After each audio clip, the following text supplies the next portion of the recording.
पूज्य सद्गुरुदेव भक्तमाली जी एक बात कहते थे कि ज्ञानियों की दृष्टि में, वेदांतियों की दृष्टि में भले ही स्वप्न मिथ्या हो, पर हरिभक्तों की दृष्टि में, साधकों की दृष्टि में स्वप्न सामान्य वस्तु नहीं है।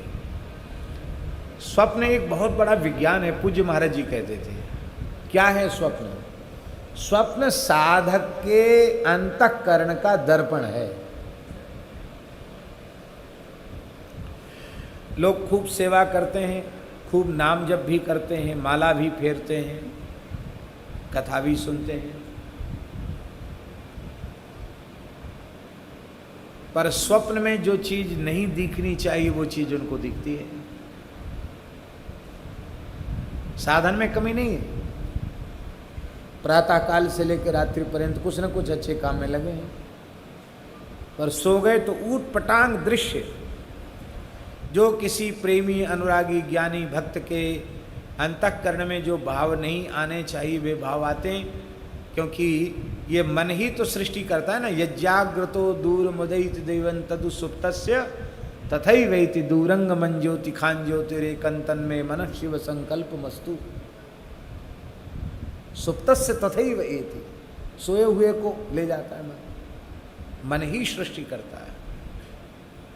ये स्वप्न भी झाजी प्रमाण है कि जीव ईश्वर का अंश है। क्यों? ईश्वर सृष्टि करता है तो जीव भी सृष्टि करता है। भले ही स्वप्न की सृष्टि करता, पर करता तो है कि नहीं?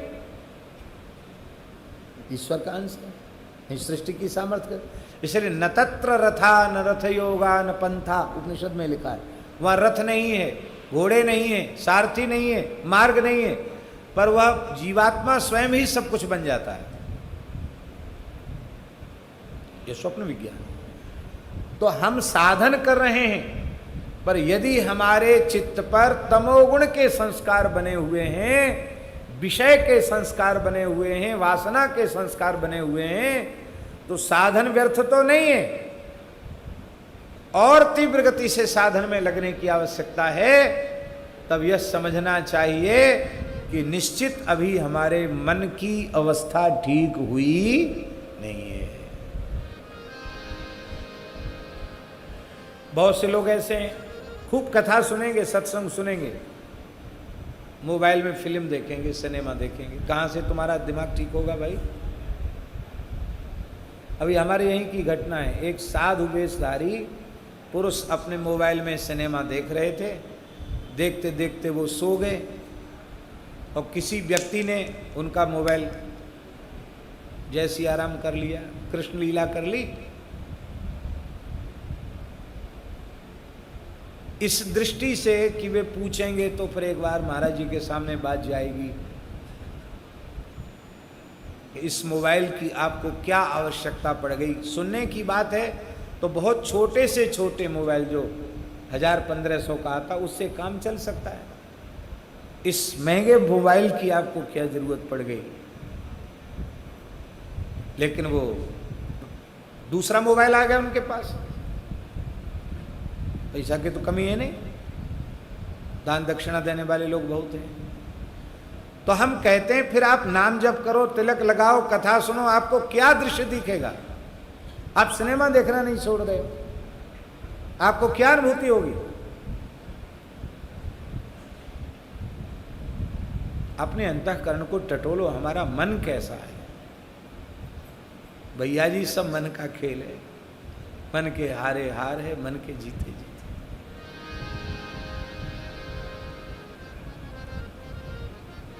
मोबाइल न देखने पर भी, सिनेमा न देखने पर भी उत्पटांग दृश्य आते हैं।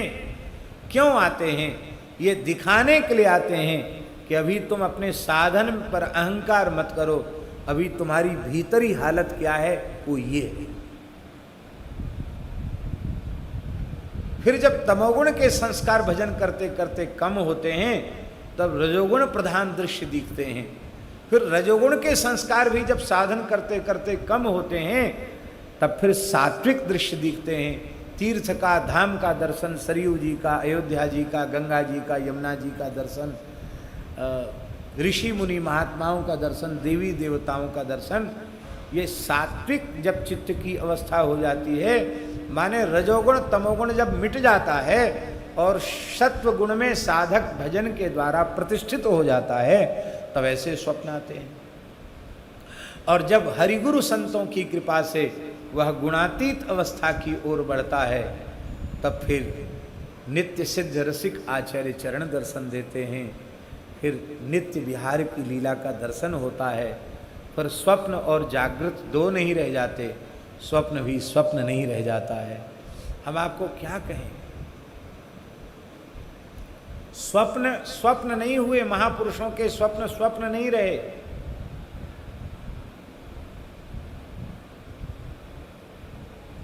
स्वप्न का प्रत्यक्ष प्रभाव जागृत में आ गया।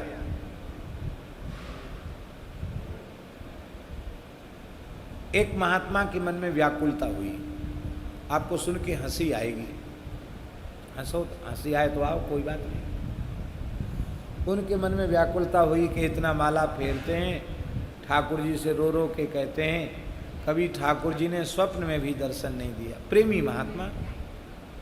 तो बालकृष्ण प्रभु आ गए स्वप्न में,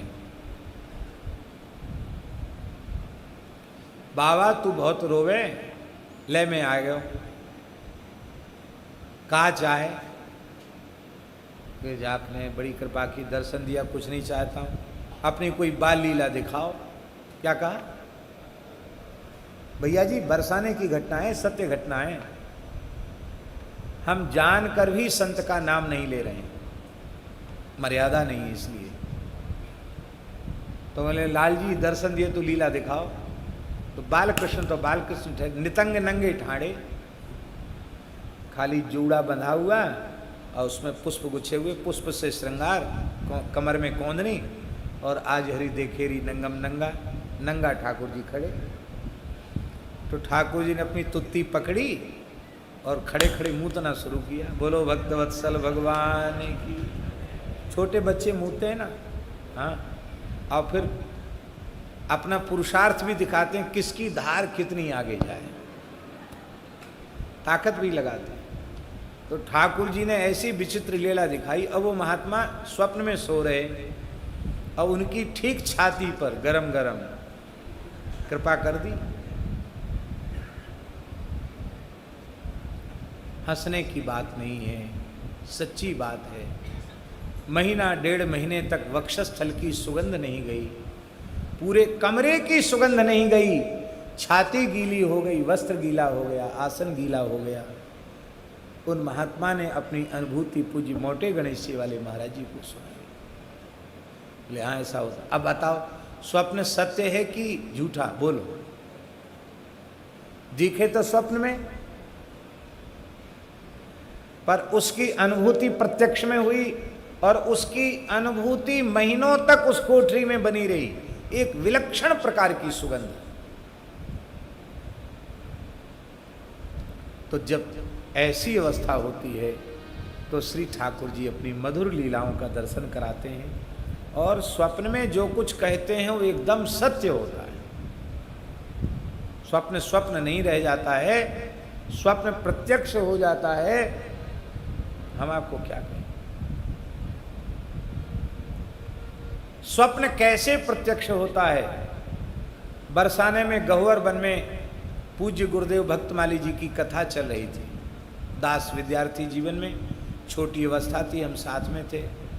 तो वहाँ एक निम्बार्क संप्रदाय के संत थे श्रृंगारी जी, वो चिकसौली के विप्र बालकों को राधा कृष्ण के स्वरूप में श्रृंगार करते थे, और 2 सखियां बन जाती और युगल सरकार 4, और वही साधु ही साधु मिलजुल के कुछ महावाणी जी के पद गा लिए और आरती कर ली, भोग धरा दिया। और छोटे छोटे बालक हैं, जो खेलें सोई लीला। वहाँ कोई रास के जैसा स्वरूप थोड़ी के, जैसे रास में बढ़िया से वो बालक सब सीखे हुए होते हैं, वो तो बालक हैं, जैसे खेलने वही लीला। तो उनका सब अधरामृत भी लेते, रास बिहारी का प्रसाद भी लेते।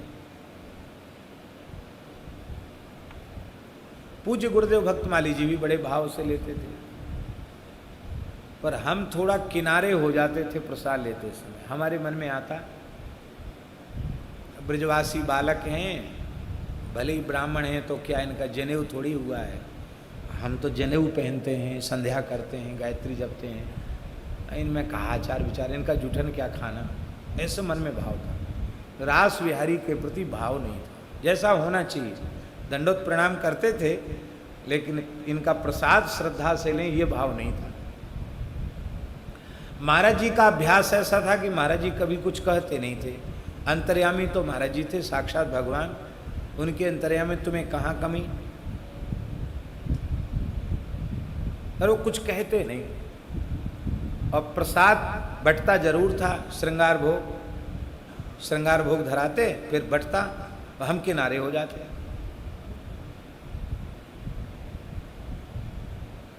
एक दिन स्वप्न हमको दिखा रात्रि में। क्या स्वप्न दिखा कि रास मंडल में युगल प्रिया प्रीतम श्यामा श्याम का श्रृंगार हुआ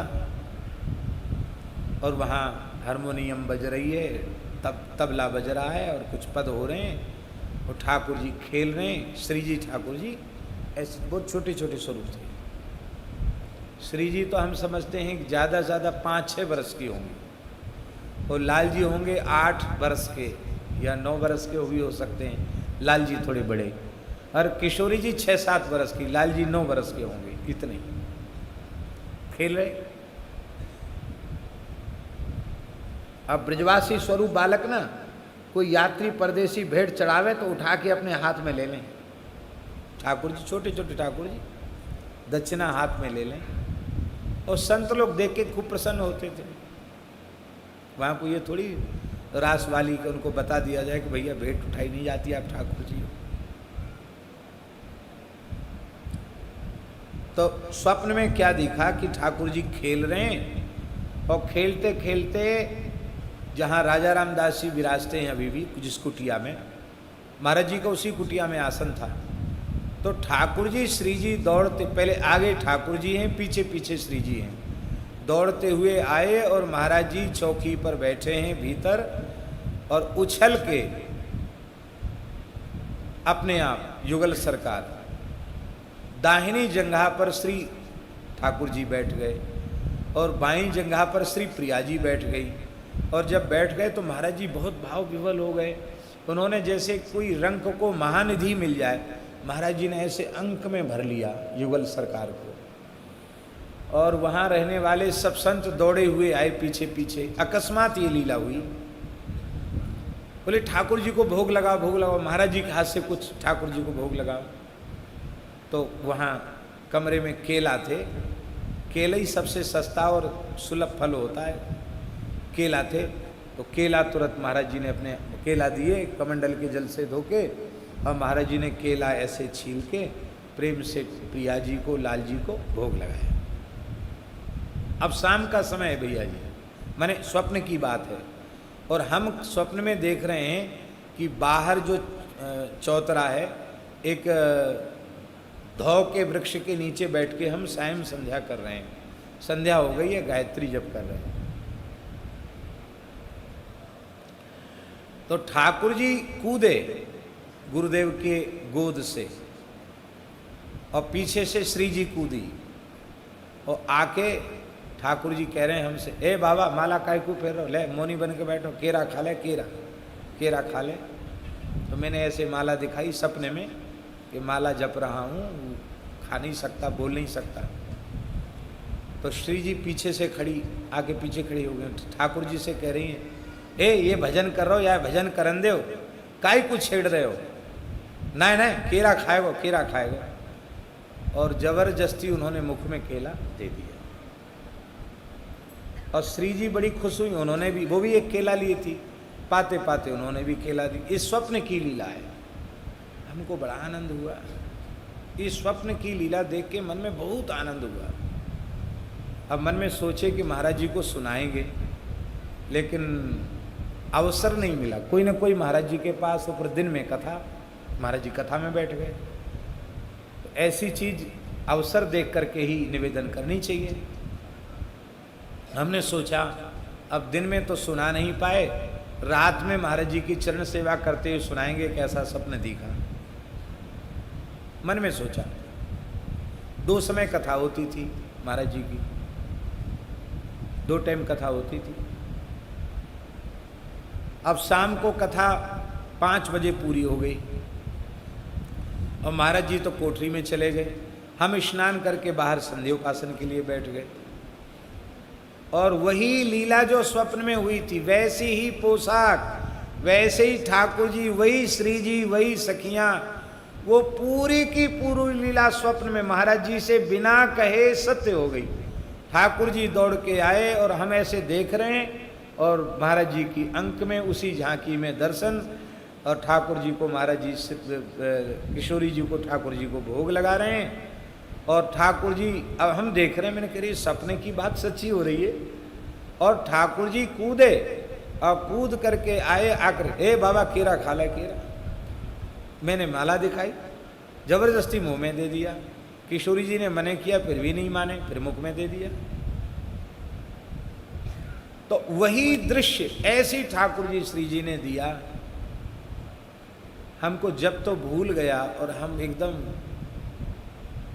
ऐसे ही हो गए, मतलब किसी काम के नहीं रह गए, ऐसा समझ लो, सब भूल गया। क्या कर रहे थे ये भी भूल गया, आंख से आंसू बहने लग गया। प्रसाद तो मैंने पा लिया। अब रात्रि को मैंने महाराज जी से कहा, महाराज जी हम आपसे कहना चाहते थे लेकिन कहने का अवसर ही नहीं आया। जो स्वप्न में देखा वही 10-12 घंटे के बाद पूरे पूरे स्वप्न को सर्वथा सत्य होते हुए देखा। महाराज जी ने कहा, पंडित जी जानते हो इस स्वप्न का और इस प्रत्यक्ष लीला का आशय क्या है? महाराज जी हम तो नहीं जानते हैं। बोले ब्रज के रसिक आचार्यों ने इस स्वरूप में बालकों की अनुभूति नहीं की है, इस स्वरूप में साक्षात ठाकुर जी श्री जी की अनुभूति की है। और तुम्हारे मन के अपरिपक्व भाव को देखकर अपनी ओर से ठाकुर जी श्री जी ने कृपा की है। इनको ब्रजवासी बालक मत मानो, इनको साक्षात राधा कृष्ण मानो। उस दिन से गुरुदेव भगवान की कृपा से, उनकी करुणा से दास का भाव तो ये रहता है, ठाकुर जी स्वरूप में होएं तो और स्वरूप में न होएं तो, जिसके मस्तक पर मुकुट विराजमान हो गया, चंद्रिका विराजमान हो गई, वो ठाकुर जी श्री जी ही हैं। यद्यपि बालक दंडोत कर लेते हैं, मन में बड़ा संकोच होता है, लेकिन मन में होता है ये ठाकुर जी, अरे श्री जी, इनको ठाकुर जी के रूप में देखा, इनको श्री जी के रूप में देखा, इनसे हम प्रणाम कैसे ले सकते हैं? ये साक्षात। तो स्वप्न जो है वो सामान्य नहीं। अब आप कैसे कहोगे, तो हम ये बात कहने की नहीं है, लेकिन हम इसलिए निवेदन कर रहे हैं कि स्वप्न भी सर्वथा सत्य होता है। बहुत सी ऐसी बातें जीवन में भगवत कृपा से लोगों के घटित हो जाती हैं।